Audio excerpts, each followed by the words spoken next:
Hello students. उम्मीद है कि आप सभी लोग मैं जो न्यूमेरिकल सॉल्व करा रहा हूँ उसको अपनी तरीके से भी सॉल्व करने की कोशिश कर रहे होंगे और जो हमने सॉल्व कराए हैं उनसे ज़रूरत पड़ने पे आप हिंट ले रहे होंगे। चलिए खैर अब आगे बढ़ते हैं। आज से हम अगले कुछ वीडियो ऐसे बनाने जा रहे हैं जिसमें हम ऐसे न्यूमेरिकल सॉल्व करेंगे जो सेंटर ऑफ मास से संबंधित है, यानी जिनमें हमको centre of mass different different sizes के लिए निकालना है, डिफरेंट डिफरेंट शेप्स के लिए अलग अलग आकार हैं उनके लिए हमको जो है सेंटर ऑफ मास निकालना है। तो उसी श्रृंखला में आज का जो हमारा न्यूमेरिकल है वो ये है कि दिया हुआ है कि एक ट्राइंगल दिया हुआ इक्विलेटरल ट्राइंगल है। इक्विलेटरल ट्राइंगल का मतलब क्या होता है? समबाहु त्रिभुज। समबाहु त्रिभुज का मतलब हो गया जिसकी तीनों भुजाएं बराबर हैं। ऐसा त्रिभुज हम ऐसे त्रिभुज की बात की जा रही है जिसकी तीनों भुजाएं आपस में तीनों भुजाएं बराबर हैं। बराबर होने का मतलब क्या होता है कि ये साइड और ये साइड आपस में बराबर हैं। अगर ये साइड तीनों आपस में बराबर हैं तो ये तीनों एंगल्स भी आपस में बराबर होंगे। एंगल्स बराबर होंगे तो हमको ये मालूम है कि कोई भी राइट एंगल ट्राइंगल है उसमें तीनों एंगल्स जो है 60 डिग्री के होते हैं और क्योंकि सम जो है 180 डिग्री होगा तो 3 से आप डिवाइड कर दो 60। ये एक सामान्य सी जानकारी आपके लिए है जिन बच्चों को नहीं मालूम है, क्योंकि मैं पहले बता चुका हूँ कि मेरे वीडियोस न्यूमेरिकल के मेनली उन वीडियो बच्चों के लिए भी हैं जो बहुत ही वीक हैं मैथमेटिक्स के पोर्शन में। ठीक है, चलिए हम सवाल शुरू करते हैं। सवाल ये दिया गया है कि एक समबाहु त्रिभुज दिया हुआ है और उसमें 3 पॉइंट मासेज रखे हैं। एक तरीके से मतलब ये दिया हुआ है कि 3 पॉइंट मासेज हैं। एक बॉडी है जो 3 point masses M1 M2 M3 से मिली हुई है, बनी हुई है, और वो जो पॉइंट मासेज हैं वो ऐसे रखे हुए हैं कि आपका जो इक्विलेटरल ट्राइंगल है, समबाहु त्रिभुज है, उसके कोनों पे रखे हुए हैं। ठीक है ना, समझिएगा पहले इसको। और यहाँ पे एक मान लीजिए कि यहाँ पर रखा है, एक यहाँ पर रखा। अब इस जो आपकी ये जो बॉडी बनी हुई है 3 पॉइंट मासेस को मिला के जो है इसका सेंटर ऑफ मास हमको फाइंड करना है। अब चूंकि पहली बात तो इसमें देखिए ये एक 2D शेप है, 2 डायमेंशनल है। 2 डायमेंशनल शेप है तो जाहिर सी बात है जो हमारे सेंटर ऑफ मास के कोऑर्डिनेट्स आएंगे वो एक्स और वाई ही आएंगे, मतलब XCM और YCM ही आएंगे। ZCM की जरूरत हमको यहाँ पे नहीं पड़ेगी। ठीक है, तो यानी हमको जो है XCM और YCM निकालना है। ठीक, इस चीज़ को समझिए सबसे पहले। अच्छा, और दूसरा जो है निकालना कैसा है? निकालने के लिए आप चाहें तो देखिए एक होता है कि हम एक जनरल स्ट्रक्चर कोई मान लीजिए ट्रायंगल हम ऐसा भी बना सकते हैं। ये भी हमारा इक्विलेटरल ट्रायंगल है और ये हमने आपको बताया था कि कई बार पहले बता चुके हैं कि क्लास में भी बताया है बच्चों को कि जब हम कोऑर्डिनेट्स लेते हैं तो कोऑर्डिनेट्स हम इस प्रकार के जैसे एक्स और वाई हमने लिए। ठीक, तो जो हम शेप ले रहे हैं बॉडी हमने ली है जिसमें 3 पॉइंट मासेस दिए हुए हैं, तो हम शेप ऐसे भी ले सकते हैं, कैसे भी ले सकते हैं। पॉइंट मासेज हमारे यहीं पर रहेंगे।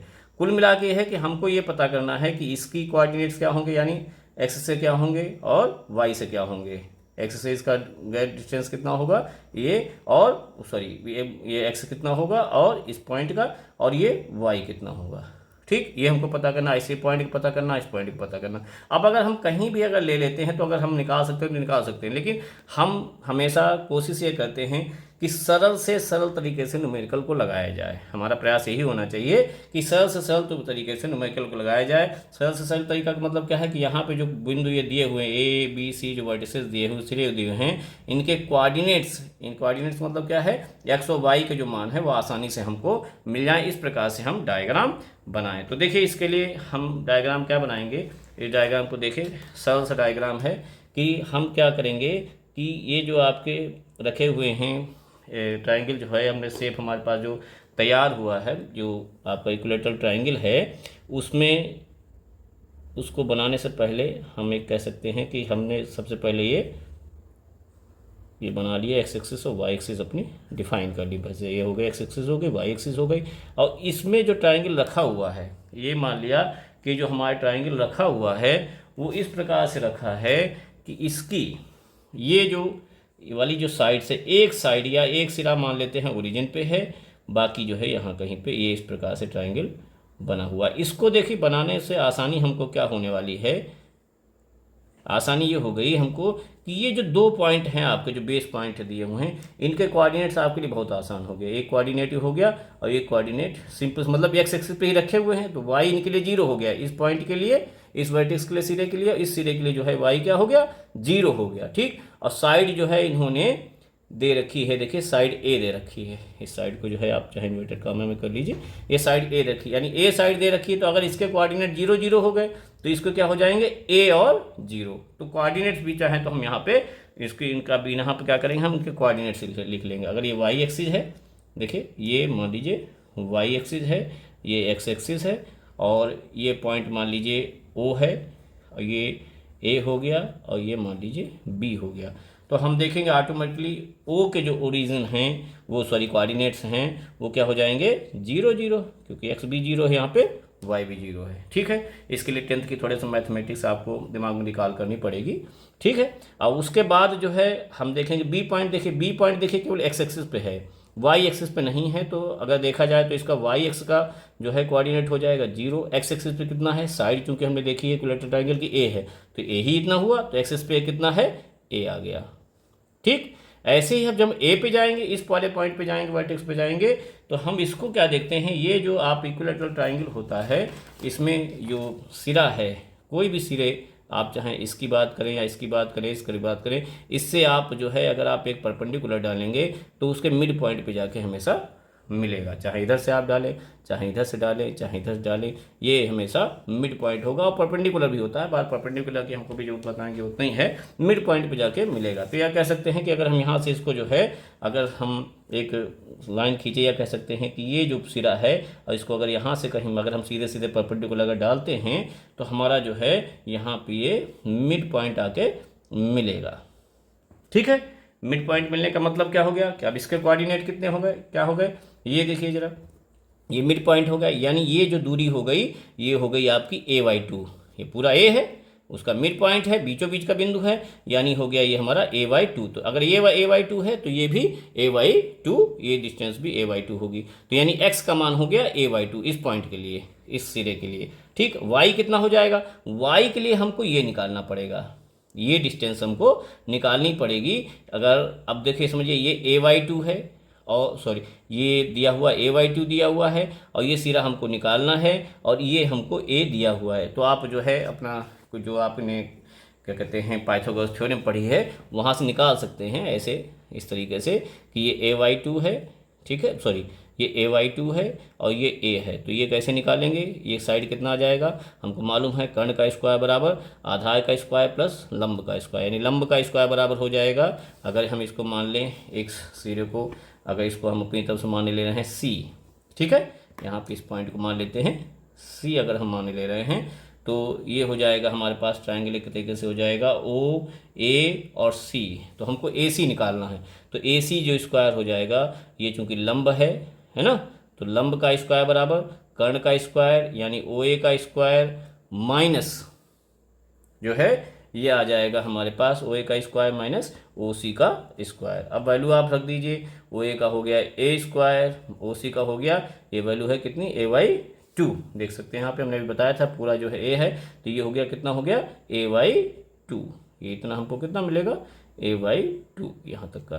ठीक है, तो ये हो गया a/2 का होल स्क्वायर। इसको जब आप सॉल्व करेंगे तो हमारे पास आ जाएगा, देखिए इस प्रकार से सॉल्व होगा, ये a स्क्वायर यहाँ से a square minus a square by 4 LCM हो जाएगा, तो 4a square minus a square by 4 यानी कि 3a स्क्वायर बाई 4। तो यहाँ से जब AC हम निकालेंगे तो AC कितना आ जाएगा, अंडर रूट लग जाएगा, तो अंडर रूट 3a/2 आप इसको कह सकते हैं, वो कह सकते हैं कि मतलब इतना आ जाएगा। तो यानी हम ये कह सकते हैं कि ये जो पॉइंट है इसके कोऑर्डिनेट कितना हो जाएगा, एक तो a/2 हो जाएगा, दूसरा क्या हो जाएगा √3a/2 हो जाएगा। ठीक है, तो इसको जो है ये कैलकुलेशन थोड़ा सा आप कह सकते हैं आपके लिए निकालनी इंपॉर्टेंट है, इसको ध्यान से देख लीजिएगा कि कैसे हमने निकाली है। फिर से समझ लीजिए, ये हमारे पास एक राइट एंगल ट्रायंगल बन गया, यहाँ पर मैं पाइथागोरस थ्योरम लगा दी, कर्ण का स्क्वायर पता है क्योंकि साइड है इक्विलैटरल ट्रायंगल की वो a के बराबर ही हुई है, तो ये a हो गया,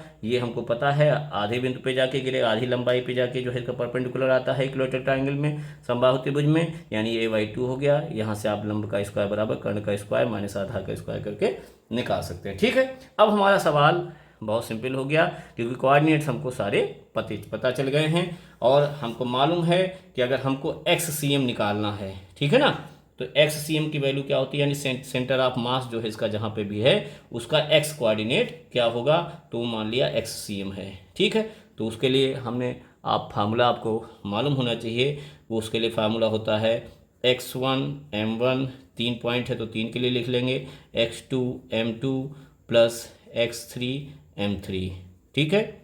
और अपॉन जो टोटल मास है यानी m1 plus m2 plus m3, ठीक है। उसके बाद आप जो है वैल्यूज पुट कर दीजिए। x1 का मतलब क्या हो गया, x1 यानी पहला वाला पॉइंट अगर आप ले रहे हैं, सबसे पहले इसको मान लीजिए, अगर यहाँ पे हम मान ले रहे हैं m1, यहाँ पे ले रहे हैं कि यहाँ पे माना हमने m1 है सिचुएटेड, ठीक है। ये मान लीजिए सिचुएटेड m2 है, यहाँ पे हमारे पास m2 है, और मान लीजिए यहाँ पे m3 है, ठीक है ना। तो इसके लिए देखेंगे x1 हो गया आपका, x1 यानी 0, ये 0 हो गया, m1 तो 0 इंटू m1 प्लस x2 इधर हमने लिया है, m2 इसको लिया है, तो x2 ये हो गया a into m2 plus x3 यानी हो गया ये a/2, तीसरा वाला जो पॉइंट है a/2 इंटू m3, और ये हमारे पास m1 plus m2 plus m3, m1 plus m2 plus m3, ठीक। और आप जब इसको आप निकालोगे तो ये 0 हो जाएगा, ये am2 हो गया, प्लस ये m1/2 का क्या कहते हैं, ये m2a हो गया, ये m3a/2 हो गया। और इस तरीके से हम इसको अगर निकालेंगे तो इससे डायरेक्ट हम m2a plus m3a/2 upon m1 plus m2 plus m3 आप इसको लिख लेंगे, ठीक है। तो ये हमारा XCM आ जाएगा, यानी हम कह सकते हैं कि ये जो सेंटर ऑफ मास का x कोऑर्डिनेट है वो हमको ऐसे मिल जाएगा, ठीक है। इसी प्रकार से हम y भी कैलकुलेट कर लेंगे, सिंपल बिल्कुल। y में का भी फार्मूला लगा दिए, y coordinate centre of mass का क्या हो जाएगा, y1 m1 plus y2 m2 plus y3 m3, और ये m1 plus m2 plus m3, और ये आप जब इसमें मान रखेंगे तो y1 यानी m1 के लिए भी 0 है, 0 इंटू m1 प्लस y2 ये भी 0 है ना, 0 है इंटू m2 प्लस y3 का मतलब हो गया √3 y2a इंटू m3, और ये हो गया m1 plus m2 plus m3। तो हम यहाँ पे देखते हैं कि ये जो टर्म है, ये दोनों ये टर्म्स हमारे 0 हो जाएगी, 0 से मल्टीप्लाई हो रही है, तो आप इसको ऐसे लिख सकते हैं √3 m3a upon 2 m1 plus m2 plus m3। ये हमारी वैल्यू किसकी आ गई, YCM की वैल्यू हमको फाइंड हो गई, ठीक है ना। तो ये हमारा देखिए न्यूमेरिकल लग गया है, सॉल्व हो गया। XCM और YCM की वैल्यू ही हमको निकालनी थी, एक ये आ गई और एक ये आ गई। ये देखिए हमने एक जनरल क्वेश्चन बनाया है, यहाँ पे हमने कोई मान नहीं रखे, m1 m2 और साइड a ही ली है। इसी प्रकार से कोई भी अगर क्वेश्चन आता है जिसमें इक्विलेटरल ट्रायंगल दिया हुआ है, समबाहु त्रिभुज दिया हुआ है, वहाँ कुछ मासेस दिए रहेंगे, वैल्यू को दी रहेगी किलोग्राम या ग्राम में, और ये साइड भी कुछ सेंटीमीटर मिलीमीटर या डेसीमीटर मीटर वगैरह में दी रहेगी, तो वो आप सीधे सीधे इसी प्रकार से कैलकुलेट करेंगे, या कह सकते हैं जो आपकी वैल्यूज आई हैं इसमें m1 m2 m3 के मान रख देंगे, और जो कैलकुलेट होकर आएगा उसको आप रख देंगे। तो एक जनरल क्वेश्चन हमने आपको दिया है, और इसी प्रकार से जितने भी न्यूमेरिकल इक्विलेटरल ट्रायंगल से संबंधित है अपनी बुक्स में देखिए और उनको सॉल्व करने की कोशिश करिए। That's all for today.